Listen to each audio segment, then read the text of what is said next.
दोस्तों आप सभी को बता दें कि ज्योति सिंह और पवन सिंह के तलाक वाले मैटर को लेकर कोर्ट में सुनवाई था, पर ज्योति सिंह के गैर मौजूदगी की वजह से सही फैसला नहीं हो पाया। लेकिन दोस्तों एक बात बता देना चाहते हैं कि पवन सिंह 40 मिनट तक कोर्ट में रहते हैं और पवन सिंह से जब यह पूछा जाता है कि आखिर आप ज्योति सिंह के साथ क्यों नहीं रहना चाहते हैं, तो पवन सिंह साफ मना कर देते हैं, मुझे ज्योति सिंह के साथ नहीं रहना है तो नहीं रहना है।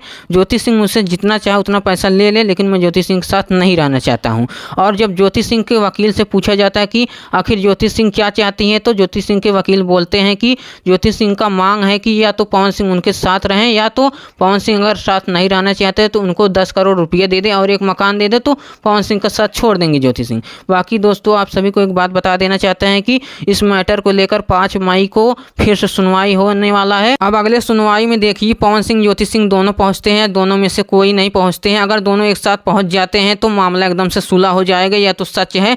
बाकी आप सभी को इस पर क्या कहना है कमेंट करिएगा। मिलते हैं नए वीडियो में, तब तक के लिए जय माता दी। वीडियो को लाइक, चैनल सब्सक्राइब करना ना भूलिए।